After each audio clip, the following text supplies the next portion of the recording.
Hello and welcome back to the Awe Podcast. All right, episode number 5, Belonging in Work. Belonging in Work. Yes, our guest is fantastic. And so we want to talk about our lives at work because we do spend a large amount of our time Yeah, I think so. on the job. We pretty much made sure we said our lives at work, not we live at work. We know something's out of balance when that's the case, when it feels like all we do is live at work. Hopefully we're in a place where we're working towards or in a space that we believe in and we're passionate about what it is that we're doing.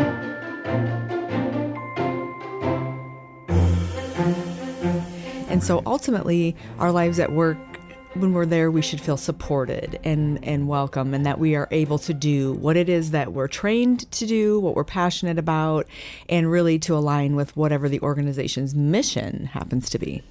Absolutely, absolutely. I remember feeling like I live at work when I was working construction, actually. And I did love it, but it was hard work, and some days it did feel like you lived there because it was long hours sometimes, and you'd get home and you'd just go to bed and you'd wake up and go to work, and boy, it would be just miserable almost. Yeah. Right? And that's how I knew I wanted to do something different. Yeah, and I think that's a great point because, yeah, when we're talking about the majority of our week ultimately being, right, spent at work, waking up, preparing, driving, right, and then after you complete the shift, Right.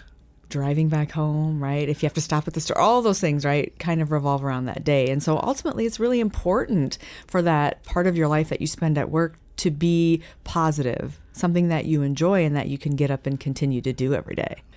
You know, there's generally this idea of leaving our personal stuff at the door when you come to work, but we really know that that's impossible, I dare to say, right? Because ultimately, part of who we are also, again, fulfills this purpose and is the catalyst and all those types of things. And so it's really hard to separate our identity from our professional self. Yeah, and if we've learned anything about the Great Resignation, it's been that we need to give a crap about our employees, and we need to treat them as humans, right?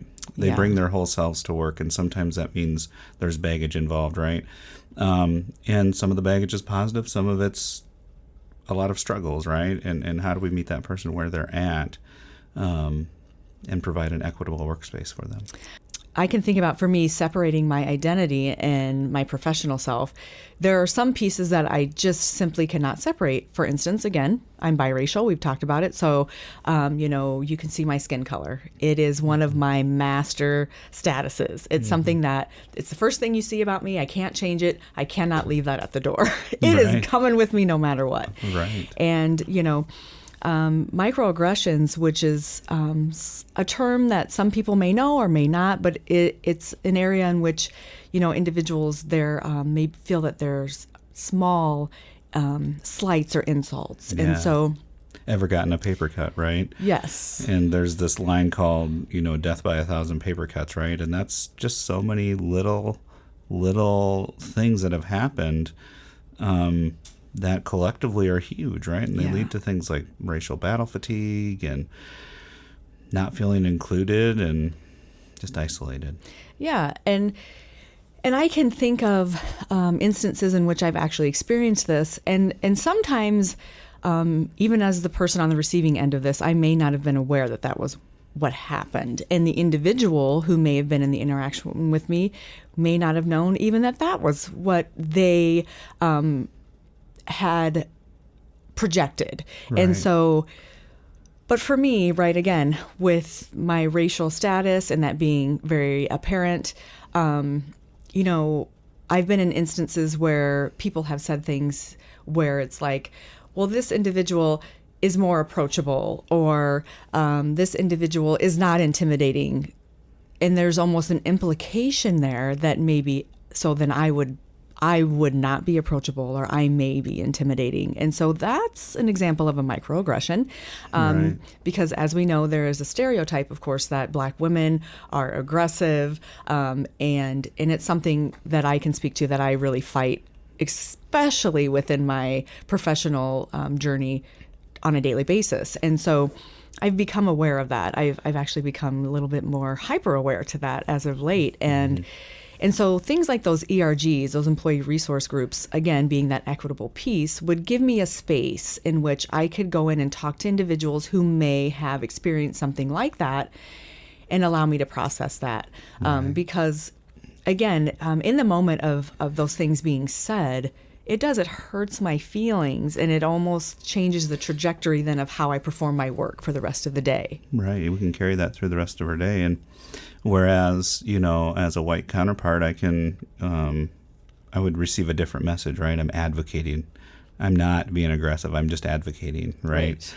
And so when we hear messages like that, it cuts and kind of deep, right? And we call them microaggressions, but they're things that build up and break down over time, right? Yes. Right. And to, like you said, 1,000 paper cuts. And so if an individual is experiencing these several times a day, and we're knowing, right, we're going into this environment all week long, right?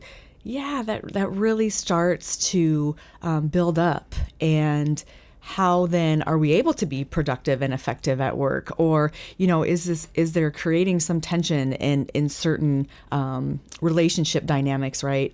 And again, having those ERGs in place would allow for a place to talk about that, and then hopefully even get some momentum in terms of what they can provide organizationally, so that everybody can learn from this experience on all sides of these interactions. Right. I often think of how much trauma sometimes we can experience coming, just before getting to work, that we don't think about maybe is a burden. So when we're burdened already and there's something else put on top of it, it can crush us, right? So Absolutely. One microaggression can crush it. So when I get up out of bed in the morning, I get up out of bed, I take a shower, I get my kids ready, and I come to work, not thinking about so many of the things that I think Lashawna thinks about when she gets out of bed. Yeah. What are those things for you? Oh my gosh. Well, I actually start my process of preparing for work the day before, the evening before, and it really goes into my appearance. And I've talked about this in season 1 quite a bit, like how I present myself, especially within the professional realm. But it does. It starts the evening before in terms of, okay, what do I have coming up tomorrow? What kind of individuals are going to be in those spaces? Because I really want to be palatable, if you will. I want them to be able to accept me. I need to speak their language. I have to navigate this way. And then once the alarm goes off, yes, that whole process starts, right? As I'm walking in to get ready to shower, okay, what am I going to say today that's going to allow others to feel like we can have an open conversation, because I don't want to shut people down immediately, right? Because I realize I'm coming in as a Black woman. And I come in as a Black woman who's talking about diversity, equity, and inclusion. I'm coming in as a Black woman who's talking about things that are related to social work and race and sexual orientation and all these things that are kind of taboo anyway. Mm-hmm. And I present this way with this skin. And so I really have to be conscious of how I prepare for that, because I don't want to be seen as aggressive.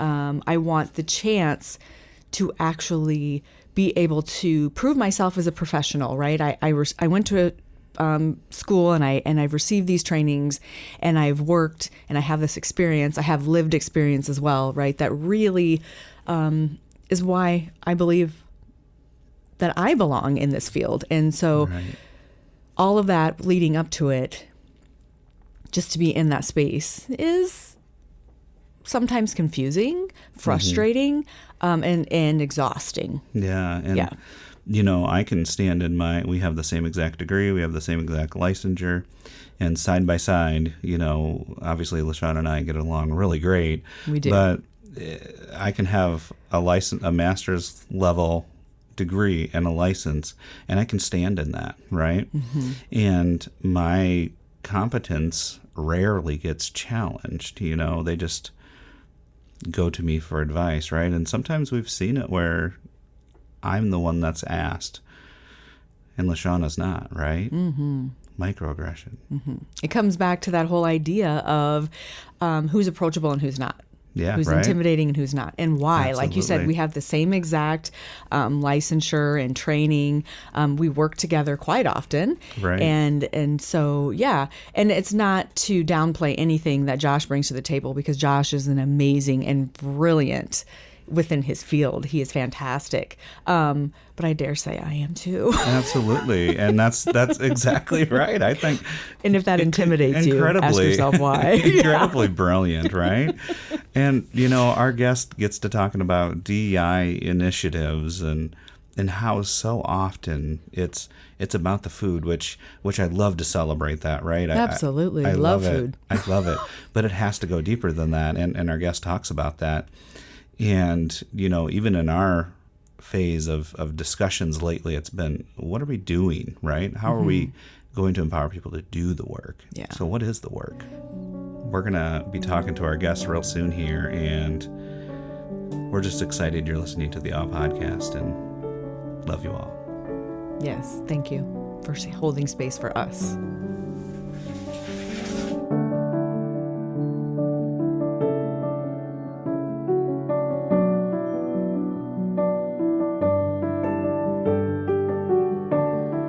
You are listening to the Awe Podcast, and with us here today we have Dr. Annie Freed, who is a psychologist in the helping field for many different years and has been in many different capacities. She spent a large amount of her career in leadership and studying the meaning of belonging at work. She has worked against the current, she has created new currents, and she does this all by building others up. I am one of those people. She does this through her top character strength of love, with her dedication to making work a home where people she supervises can thrive. So welcome, Annie. Welcome to Awe, Annie. Thanks for joining us. Wow. Thank you so much. I feel like I just need to go home and go back to bed because that's the best intro ever. Right. We try to make people blush at least. Yeah. We do, yes. Thank you. Oh, I'm so grateful to be here. I listen to your podcast every single time you have a new one come out, and I think that you guys are just spreading amazing information. So thank you both for what you're doing. Thank you. So today we're talking about belonging and work.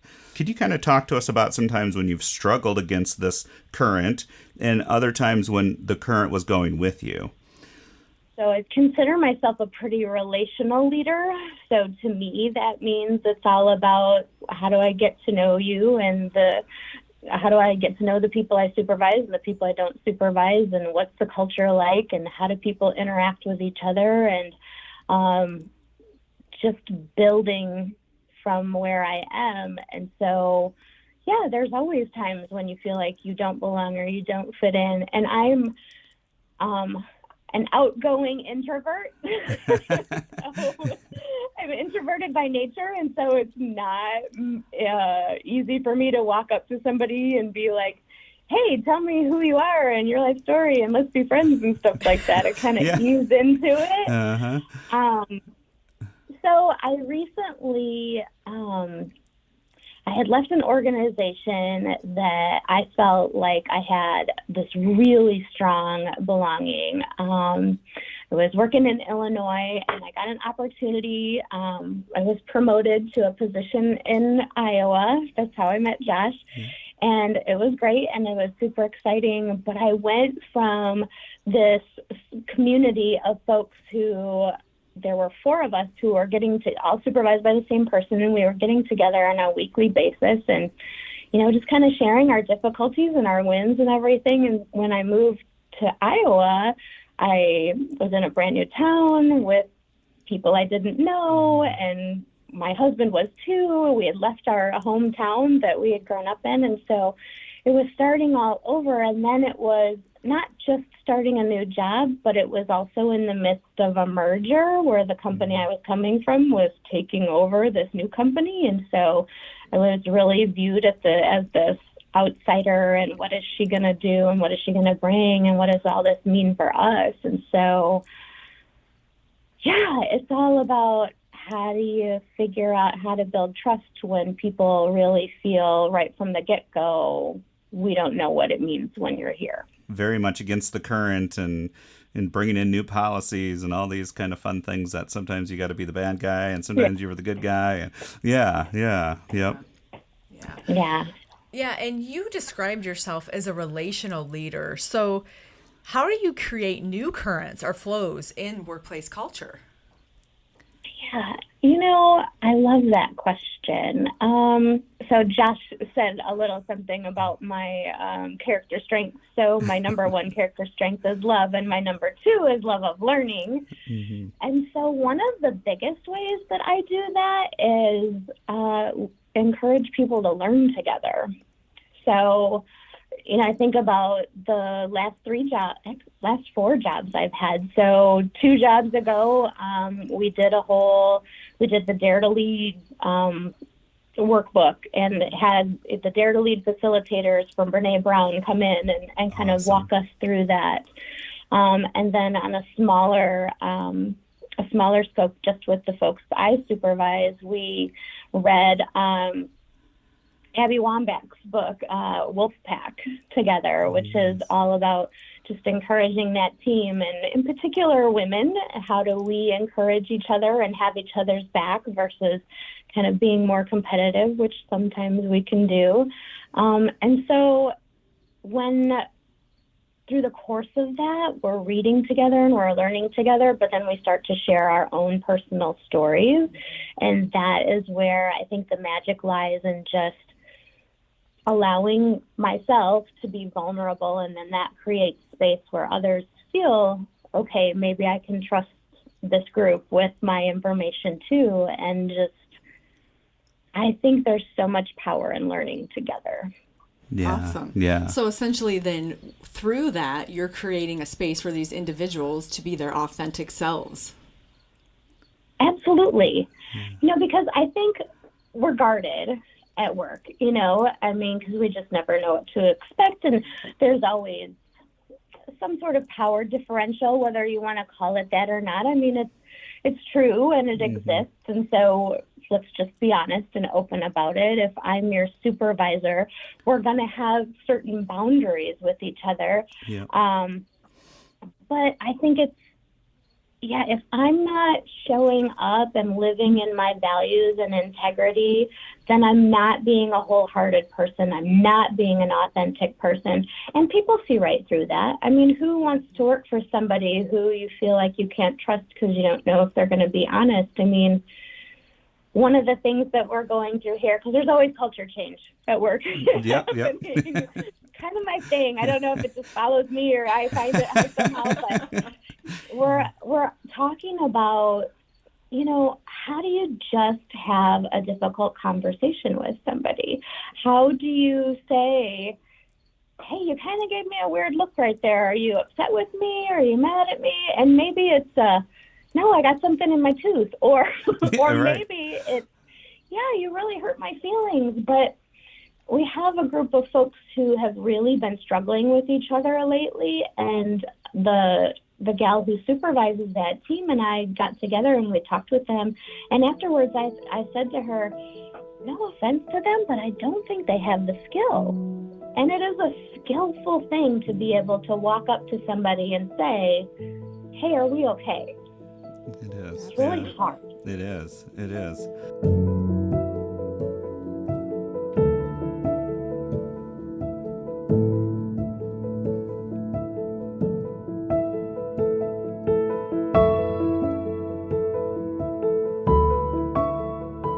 I remember a time I was new to a role, and it was 5 o'clock, and of course it was always busy in the inpatient world, and Annie gives me a call, and she's like, Josh, I need you to come down here right now.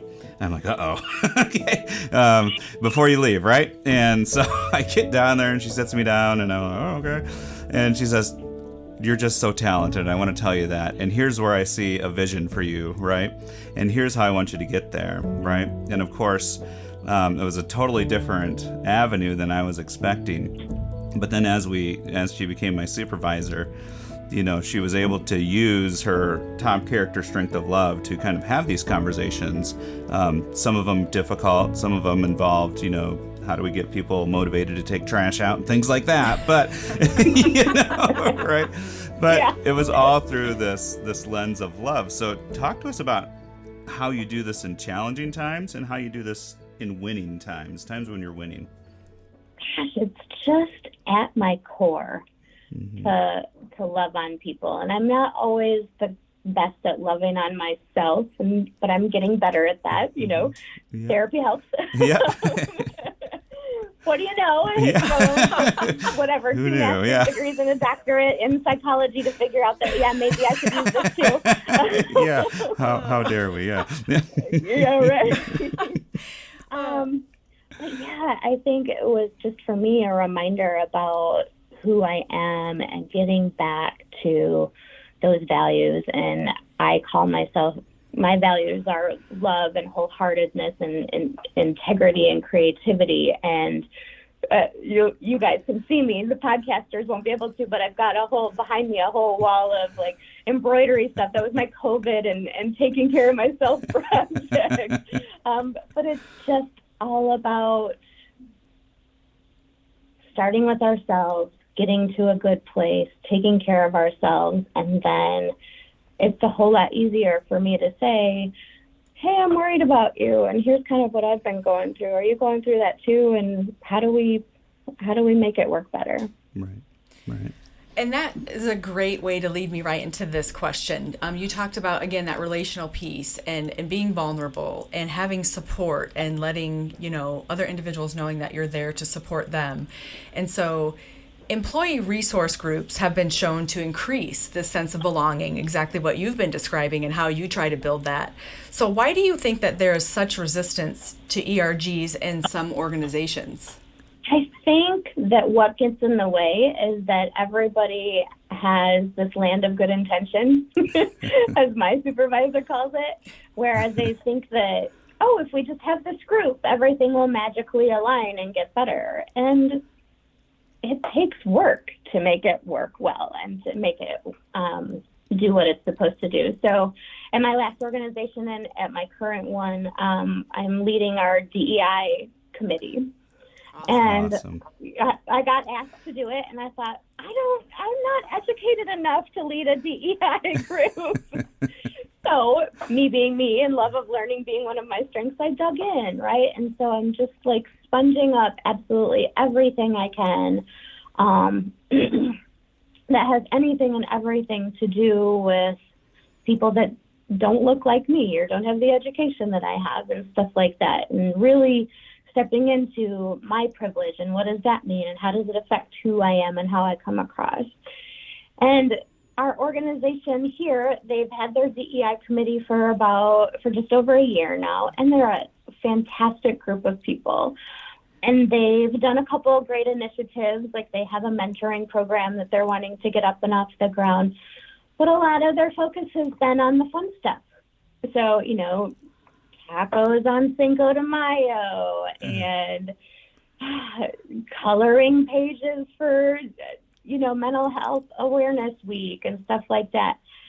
And those are fun, but it's not the heart of the matter in a DEI effort, right? Like we really want to figure out what are microaggressions and are they happening and how do we deal with those because they are happening, whether we want to call them out and recognize them or not.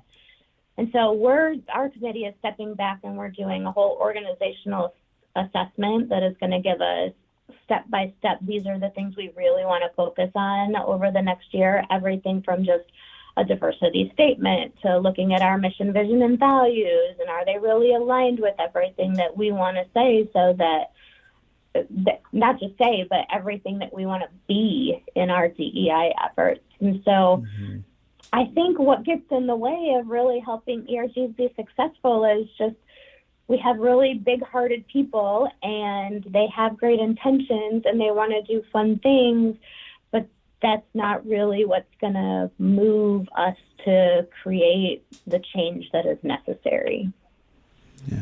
Yeah.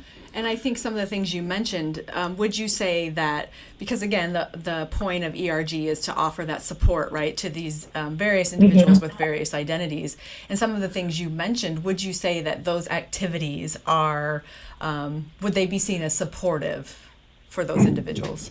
I don't think so. I think they fall so short because, I mean, it's great that we say, oh, it's Pride Month and everybody decorate your door and, we have a different bracelet or a ribbon that we can wear and stuff like that. But if we don't have human resource policies that are saying that fair and pay are equitable, or that our practices are equitable, or that, we're making sure that people feel comfortable using the pronouns that they want to use, then we're missing the point in a terrible way. Yeah. You got to do the hard work too, and boy, that's uncomfortable. Yeah. Going below the surface is a struggle. Yes. Yeah. And I think, again, that's kind of where the love comes in. I think if you just, the way I say it is, hey, this is great that you guys have done some really fun things, and you've brought some attention to some different cultures and backgrounds that we haven't maybe before, but let's dig in. Let's do the hard work, because that's going to give us the meaning and purpose that we're really aiming for. Right. What is our data saying? What does it really mean? And how can we use that to grow together? Yeah.